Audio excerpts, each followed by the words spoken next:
রহমতময় ঘটনা বলি, রহমতময় ঘটনা বলি।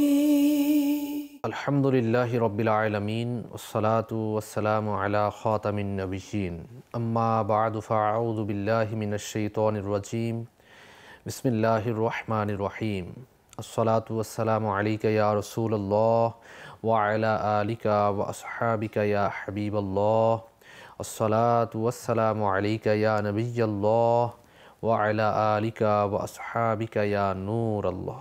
অনুষ্ঠান রহমতময় ঘটনাবলী নিয়ে উপস্থিত হয়েছি। যারা এই সাথে রয়েছেন সকলকে জানাই অনুষ্ঠানে স্বাগত। এই অনুষ্ঠানে আমরা আল্লাহর ওলিদের জীবনী নিয়ে, রহমতের ঘটনা নিয়ে আলোকপাত করে থাকি। বিভিন্ন কিতাব থেকে এই আলোচনাগুলো করা হয়। আসুন শুরুতেই আমরা দুরুদে পাকের ফজিলত জেনে নিই। প্রিয় নবী রাসূল আরবি হুজুরপুর নূর সাল্লাল্লাহু তাআলা আলাইহি ওয়া আলিহি ওয়াসাল্লাম ইরশাদ করেছেন, হাইসু মা কুনতুম ফাসাল্লু আলাইয়া ফা ইন্না সালাতাকুম তাবলুগুনি। অর্থাৎ তোমরা যেখানেই থাকো না কেন আমার উপর দুরূদ শরীফ পাঠ করো, কেননা তোমাদের দরুদ আমার নিকট পৌঁছে থাকে। সাল্লু আলাল হাবিব সাল্লাল্লাহু তাআলা আলা মুহাম্মদ সাল্লাল্লাহু তাআলা আলাইহি ওয়া আলিহি ওয়াসাল্লাম সালাতাম ওয়া সালামান আলাইকা ইয়া সাইয়্যিদি ইয়া রাসূলুল্লাহ সাল্লাল্লাহু আলাইহি ওয়াসাল্লাম। ভালো ভালো নিয়ত আমরা করে নিই। নিয়তুল মুমিনি খায়রুম মিন আমালিহি, মুসলমানের নিয়ত তার আমলের চেয়ে উত্তম। আল্লাহ ও তার রাসূলের সন্তুষ্টি অর্জন এবং সওয়াব অর্জনের নিয়তে শুরু থেকে শেষ পর্যন্ত অনুষ্ঠান দেখব ইনশাআল্লাহ আযজা ওয়া জাল। শিক্ষণীয় বিষয়গুলো আমরা নিজে শিখব, নিকট পৌঁছে সওয়াবের ভাগিদার হব। আল্লাহর ওলিদের আলোচনা শুনব এবং তাদের বাণীগুলো শুনে সে অনুযায়ী নিজের জীবন অতিবাহিত করার চেষ্টা করব। নেকির দাওয়াত দিব, নেকির দাওয়াত শুনব, এরপর আমল করব, অন্য নিকট পৌঁছিয়ে সওয়াবের ভাগিদার হব ইনশাআল্লাহ আযজা ওয়া জাল। যখনই সল্লু আলাল হাবিব শুনব তখন যে কোনো একটি দুরূদ শরীফ আমরা পাঠ করব। সল্লু আলাল হাবিব সাল্লাল্লাহু তাআলা আলা মুহাম্মদ সাল্লাল্লাহু তাআলা আলাইহি ওয়া আলিহি ওয়াসাল্লাম। আজকের আমরা আলোচনা শুনব হযরত সাইয়্যিদুনা খতিব বাগদাদি শাফিঈ রাহমাতুল্লাহি তাআলা আলাইহি। তার নাম আহমদ বিন আলী বিন সাবিত শাফিঈ বাগদাদি, উপনাম হচ্ছে আবু বকর। তিনি খতিব বাগদাদি নামেই প্রসিদ্ধি লাভ করেছেন। 392 হিজরিতে তিনি জন্মগ্রহণ করেন এবং 463 হিজরিতে তিনি ওফাত গ্রহণ করেন। তার পিতা আবুল হাসান ছিলেন হাফিজে কোরআন। পিতা আবু হাফস কাত্তানি থেকে জ্ঞান অর্জন করেন। তিনি বাগদাদের দরজিজান অঞ্চলের খতিব ছিলেন। হযরত সাইয়্যিদুনা খতিব বাগদাদি রাহমাতুল্লাহি তাআলা আলাইহি একজন প্রসিদ্ধ ইমাম, অসংখ্য কিতাবের রচয়িতা, উত্তম হাফিজদের মধ্যে সর্বশ্রেষ্ঠ ছিলেন। আবু ওমর বিন মাহদি, আবু আবদুল্লাহ আহমদ বিন মুহাম্মদ বাজ্জার, আবুল হুসাইন বিন বিশরান এবং হাফিজ আবু নুআইম প্রমুখ হতে তিনি অসংখ্য জ্ঞান অর্জন করেছেন। তিনি শাফিঈ মাযহাবের অনেক বড় ইমাম ছিলেন। ফিকে শাফি অর্জন করেন আবু হাসান বিন মাহামেলি এবং কাজী আবু তৈয়ব রহমতুল্লাহি তাআলা আলাইহি এর নিকট থেকে। হযরত সাইয়্যিদুনা ইব্রাহিম বিন আলী ফিরোজাবাদী রহমতুল্লাহি তাআলা আলাইহি বলেছেন যে খতিবে বাগদাদ রহমতুল্লাহি তাআলা আলাইহি হাদিসের জ্ঞানে এবং হিফজে হযরত সাইয়্যিদুনা ইমাম দারাকুতনি রহমতুল্লাহি তাআলা আলাইহি এর সমপর্যায়ের। আবুল হাসান হামদানি রহমতুল্লাহি তাআলা আলাইহি বলেছেন যে এই ইলম হযরত সাইয়্যিদুনা খতিব বাগদাদি রহমতুল্লাহি তাআলা আলাইহি এর ওফাতের সাথে সাথে চলে গেছে। সুজা জুহলি বলেন যে হযরত সাইয়্যিদুনা খতিব বাগদাদি রহমতুল্লাহি তাআলা আলাইহি একজন ইমাম, একজন মুসান্নিফ এবং হাফিজুল হাদিস ছিলেন। তার কোনো ঝুরি নেই। পবিত্র হজ ব্রত পালনকালে তিনি 3 নিঃশ্বাসে জমজম শরীফের পানি পান করেছিলেন এবং 3টি দোয়া করেছিলেন। সুবহানাল্লাহ। প্রথম দোয়া ছিল যে আমি যেন বাগদাদের ইতিহাস বর্ণনা করতে পারি। দ্বিতীয় দোয়াটি ছিল যে মনসুরের জামি মসজিদে আমি যেন হাদিস লিখাতে পারি। আর তৃতীয় দোয়াটি ছিল আমি যেন হযরত সাইয়্যিদুনা বিশর হাফি রহমতুল্লাহি তাআলা আলাইহি এর পাশে দাফন হতে পারি। তার এই 3টি দোয়াই কবুল হয়েছিল। আমরা মক্কাতুল মুকাররমা, মদিনাতুল মুনাওয়ারাতে আমরা যাই এবং আমাদের যাওয়ার সৌভাগ্য অর্জন হবে, অথবা আবে জমজম শরীফের পানি পান করার সৌভাগ্য অর্জিত হবে, তো আমরা এই কাজটি অবশ্যই করব। আবে জমজম শরীফ আমরা পেট ভর্তি করে পান করব এবং দোয়া করব, নিজের ইমান হেফাজতের, আফিয়াতের দোয়া করব এবং আখিরাতে কল্যাণের দোয়া করব। দুনিয়া আখিরাত যেন আমাদের জন্য ভালো হয়ে যায় সেই দোয়া করব। আল্লাহুম্মা রাব্বানা আতিনা ফিদ দুনিয়া হাসানা ওয়া ফিল আখিরাতি হাসানা ওয়া কিনা আযাবান নার। সুবহানাল্লাহি ওয়া বিহামদি। আল্লাহ পাকের দয়া হলে এই দোয়াগুলো কবুল হয়ে যাবে ইনশাআল্লাহ তাআলা।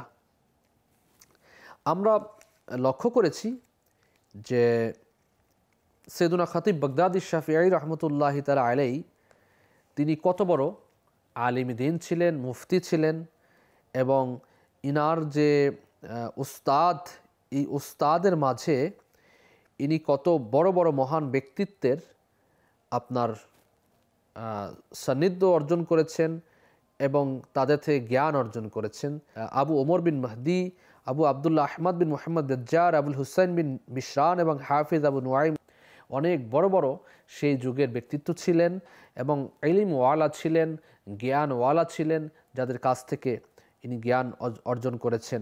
এবং আবু হাসান বিন মাহমেলি রহমতুল্লাহি তাআলা আলাইহি ইনি অনেক বড় ফিকের ইমাম ছিলেন, যার থেকে তিনি ফিকে শাফিঈ অর্জন করেছেন। সুবহানাল্লাহি ওয়া বিহামদি। আসুন আমরা খতিব বাগদাদি শাফিঈ রহমতুল্লাহি তাআলা আলাইহি এর জীবনী থেকে কিছু রহমতের ঘটনা শ্রবণ করে নিই। উল্লেখ রয়েছে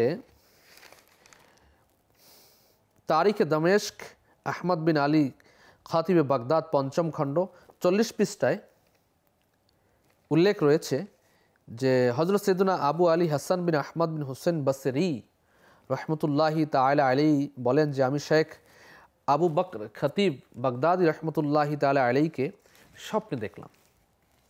তিনি সুন্দর সাদা রঙের পাগড়ি, সাদা পোশাক পরিহিত অবস্থায় রয়েছেন, খুবই আনন্দিত এবং মুচকি হাসছিলেন। আমার পুরোপুরি মনে নেই যে মা ফাআলাল্লাহু বিকা, আল্লাহ পাক আপনার সাথে কীরূপ আচরণ করেছেন এই কথা জিজ্ঞাসা করতে না এমনিতেই তিনি বলে দিয়েছেন, আমার এটা মনে পড়ছে না, যে তিনি বললেন আল্লাহ পাক আমাকে ক্ষমা করে দিয়েছেন, সুবহানাল্লাহ, অথবা বলেছিলেন আমার উপর বড়ই দয়া করেছেন আর এমন সকল ব্যক্তিকেই তিনি ক্ষমা করে দিয়েছেন বা এমন সকল ব্যক্তির প্রতি তিনি অত্যন্ত দয়া দেখিয়েছেন যারা তাওহীদ এবং রিসালাতের সাক্ষ্য দিয়েছেন, অতএব তোমরা সবাই খুশি থাকো। সুবহানাল্লাহি আল্লাহু আকবার। দেখুন এখানে দুইটি জিনিস, তাওহীদ এবং রিসালাত, আল্লাহ পাকের একত্ববাদকে স্বীকার করা এবং তার রিসালাতকে স্বীকার করা, নবী রহমত সাল্লাল্লাহু আলাইহি ওয়াসাল্লামের প্রতি অগাধ বিশ্বাস শ্রদ্ধা রাখা। আল্লাহ পাকের একত্ববাদকে মেনে নিতে হবে আমাদের। আল্লাহ পাক এক, অদ্বিতীয়, তিনি নিরাকার, তার কোনো আকার নেই। অনেকেই অনেক ধরনের বিশ্বাস পোষণ করে থাকে আল্লাহ পাকের ব্যাপারে, যেই বিশ্বাসগুলো যদি ইসলামী শরিয়া মোতাবেক না হয়, আকাইদ মোতাবেক না হয়, আহলুস সুন্নাহ ওয়াল জামাআ এর আকীদা মোতাবেক না হয়, তাহলে এটা বদ আকীদা, বদ মাযহাব হিসাবে পরিগণিত হবে। কেউ আল্লাহ পাকের আকার হিসেবে বিবেচিত হয়, কারো বিশ্বাস, কারো আকীদা আল্লাহ পাক আরশে আজিমে চেয়ারের উপর, কুরসির উপর বসে আছে, তো বসা থাকলে তার শারীরিক অবয়বও এটাকে মানতে হবে। কিন্তু আল্লাহ পাক তো নিরাকার, তো আল্লাহ পাক হচ্ছে নিরাকার, এ ধরনের আকীদা বিশ্বাস রাখা যাবে না, এগুলো কুফরি আকীদা। এভাবে করে আল্লাহ পাকের একাত্মবাদের স্বীকার আমাদেরকে করতে হবে। আল্লাহ এক, কুল হুয়াল্লাহু আহাদ আল্লাহুস সামাদ লাম ইয়ালিদ ওয়া লাম ইউলাদ ওয়া লাম ইয়াকুল লাহু কুফুয়ান আহাদ। এভাবে করে রিসালাতের সাক্ষ্য দেয়া, নবী রাহমাত সাল্লাল্লাহু আলাইহি ওয়াসাল্লাম যে আল্লাহ পাকের বান্দা এবং রসুল, এই হিসাবে আমাদেরকে সাক্ষ্য দেয়া, আশহাদু আল্লা ইলাহা ইল্লাল্লাহু ওয়া আশহাদু আন্না মুহাম্মাদান আবদুহু ওয়া রাসূলুহু, এই স্বীকারোক্তি আমাদেরকে দেয়া। আল্লাহ ছাড়া কোনো ইবাদতের যোগ্যতা কারো কাছে নেই, কারো কাছে মাথা নত করা যাবে না। সিজদা একমাত্র আল্লাহ পাকের জন্য, আর কারোর জন্য সিজদা নয়। ইবাদত মনে করে কেউ যদি কাউকে সিজদা করে তাহলে সে কাফির হয়ে যাবে, সে মুশরিক হয়ে যাবে, শরিক করনেওয়ালা হয়ে যাবে। তো এজন্য আর তাজিমের নিয়তে, সম্মানের নিয়তে যদি কেউ সিজদা করে এটা গুনাহে কবীরা হয়ে যাবে। তো দর্শক শ্রোতা, সিজদা একমাত্র মহান রব তাআলার জন্য। তো এই রিসালাতের সাক্ষ্য আমাদেরকে দিতে হবে এবং আল্লাহ রসুলকে শেষ নবী হিসাবে মান্য করতে হবে।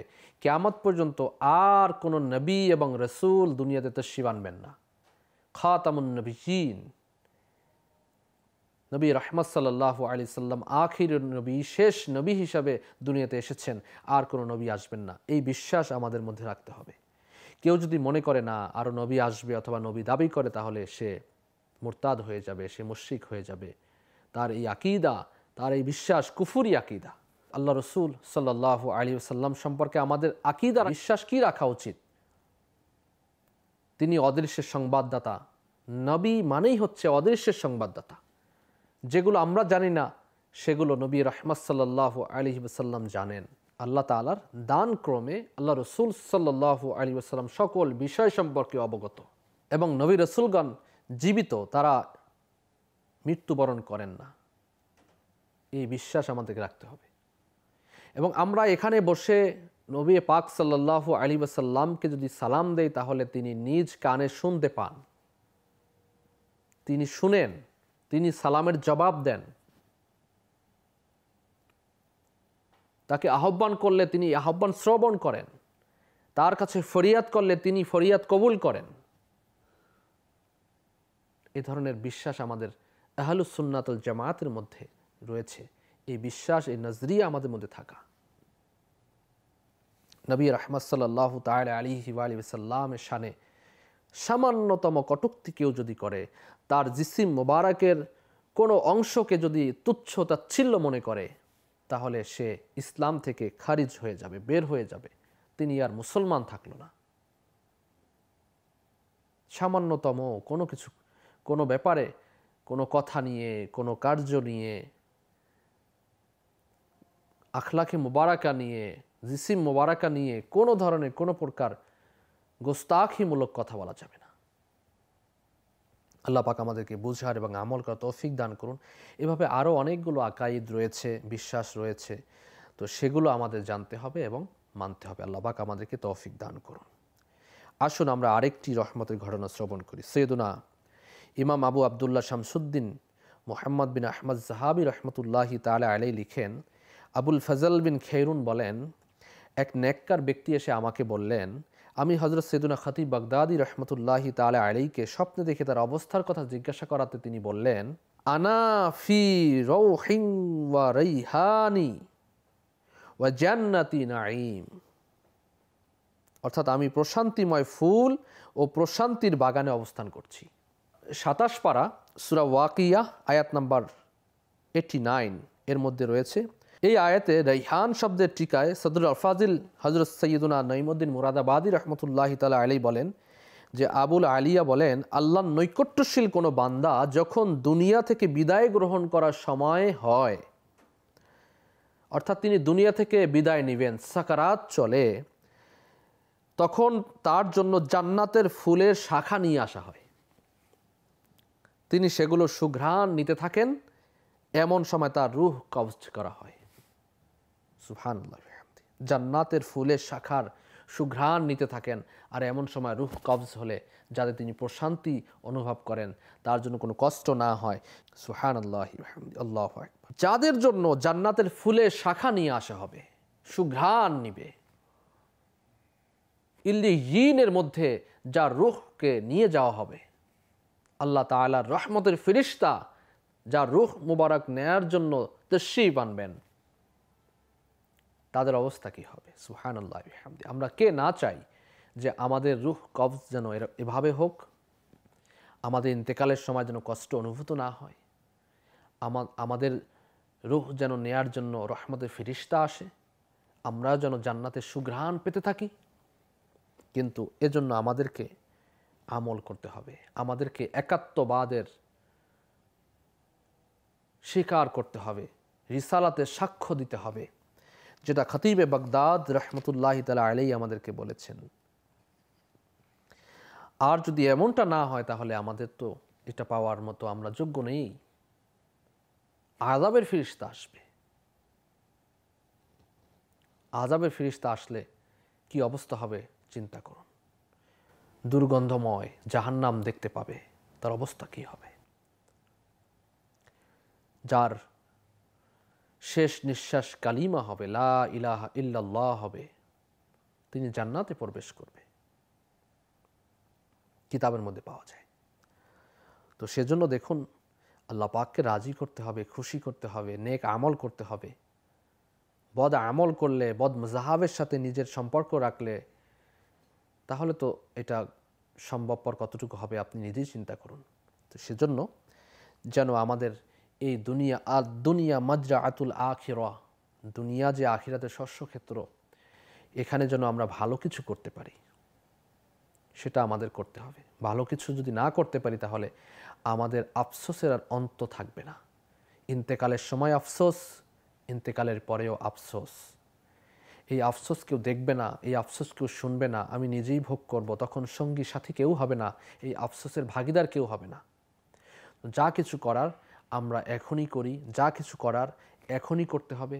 এখনই আল্লাহ পাকের দরবারে তওবা করতে হবে, ইস্তেগফার করতে হবে এবং নেক আমলের দিকে নিজেকে ঝুঁকিয়ে দিতে হবে। দাওয়াত দিব, দাওয়াত ইসলামীর দ্বীনি পরিবেশের সাথে সম্পৃক্ত থাকুন। মাদানী চ্যানেল দেখুন, মাদানী কাফিলায় সফর করুন। আমির আহলে সুন্নাত প্রদত্ত ৭২ নেক আমল রিসালা, পুরুষের জন্য এবং মহিলাদের জন্য ৬৩ নেক আমলের উপর আমল করুন। ইনশাআল্লাহ তাআলা আল্লাহ পাকের যদি দয়া হয়ে যায়, আমাদের উপর দয়া হবে ইনশাআল্লাহ। দাওয়াত ইসলামীর সাপ্তাহিক সুন্নত বার ইজতেমাতে অংশগ্রহণ করুন। দাওয়াত ইসলামীর দ্বীনি পরিবেশের সাথে নিজেকে সম্পৃক্ত রাখুন ইনশাআল্লাহ তাআলা। আসুন আমরা খতিবে বাগদাদ রহমতুল্লাহি তাআলা আলাইহি এর আরেকটি রহমতের ঘটনা আমরা শ্রবণ করি। হযরত সৈয়দনা ইমাম আবু আবদুল্লাহ শামসুদ্দিন মুহাম্মদ বিন আহমদ যাহাবী রহমতুল্লাহ আলাইহি বলেন, আবুল হাসান মুহাম্মদ বিন মারজুক জাফরানি রহমতুল্লাহ আলাইহি ফকিহ হযরত সৈয়দনা হাসান বিন আহমদ বসরি রহমতুল্লাহ আলাইহি প্রসঙ্গে বর্ণনা করেন যে তিনি খতিব বাগদাদি রহমতুল্লাহ আলাইহিকে স্বপ্নে এই অবস্থায় দেখেছেন যে তার পরনে সুন্দর সাদা পোশাক, মাথায় সাদা পাগড়ি, খুব আনন্দিত এবং তিনি মুচকি হাসছেন। আমি জিজ্ঞাসা করলাম, মা ফাআলাল্লাহু বিকা, অর্থাৎ আল্লাহ পাক আপনার সাথে কীরূপ আচরণ করেছেন? উত্তরে বললেন, আল্লাহ তাআলা আমাকে ক্ষমা করে দিয়েছেন আর আমার উপর দয়া করেছেন। যারাই তার দরবারে গেছে সবার সাথেই তিনি সদয় আচরণ করেন এবং ক্ষমা করে দেন। আপনাদের জন্য সুসংবাদ। এটি ছিল তার ওফাদের কিছুদিন পরের কথা। আল্লাহ পাকের রহমত তার উপর বর্ষিত হোক এবং তার সাদাকায় আমাদের বিনা হিসাবে ক্ষমা হোক। দর্শক শ্রোতা, দেখুন এখানে সাদা পোশাক, সাদা পাগড়ির কথা এখানে এসেছে। তো এখন আমরা দুনিয়াতে যদি এগুলো না পড়ার অভ্যাস গ্রহণ করি, অভ্যাস না করি, তাহলে আমরা কিভাবে আশা করি আখিরাতেও পাবো? যদি আল্লাহ পাকের দয়া হয়ে যায় সেটা তো আলাদা একটা কথা। তো আমাদের উচিত আমরা দুনিয়াতেও সাদা পোশাক, সাদা পাগড়ি পরিধান করি। পাগড়ি পরার ফজিলত তো দেখুন, সাদা পোশাক পরার ফজিলত তো দেখুন। প্রিয় নবী সাল্লাল্লাহু আলাইহি সাল্লাম সাদা পোশাক পরিধান করেছেন, সুন্নতে কারিমা রয়েছে। পাগড়ি পরিধান করা সুন্নতে কারিমা রয়েছে এবং দাইমি সুন্নাতের মধ্যে একটি সুন্নাত যে সর্ব অবস্থায় নবী রাহমাত সাল্লাল্লাহু আলাইহি সাল্লাম পাগড়ি পরিধান করতেন। আজকের আমাদের পাগড়ি পরিধান করতে আমাদের লজ্জা লাগে, আমরা পরিধান করি, এটা পোশাক বানিয়ে নেই আমরা, যে নিজের এটাই আমাদের পোশাক, যেখানে যাব এই পোশাক পরিহিত অবস্থায় যাব, এটা মুসলমানের পোশাক। এখন একবারে তো শুরু করা যায় না, যে একবারে এরকম হতে আপনাদের দ্বিধাদ্বন্দ্ব সৃষ্টি হয়ে যেতে পারে। সেজন্য আপনি নামাজের মধ্যে প্রথমে জুমআতুল মুবারাকার নামাজে আপনি পাগড়ি পরিধান করুন, 5 ওয়াক্ত নামাজে পাগড়ি পরিধান করুন, আস্তে আস্তে করে আপনি পাগড়ি পরিধান করার চেষ্টা করুন। ইনশাআল্লাহ তাআলা আমাদের উপর দয়া হবে। আল্লাহ পাকের দয়া হলে আমরা ইনশাআল্লাহ জান্নাত আমাদের জন্য নসিব হয়ে যাবে।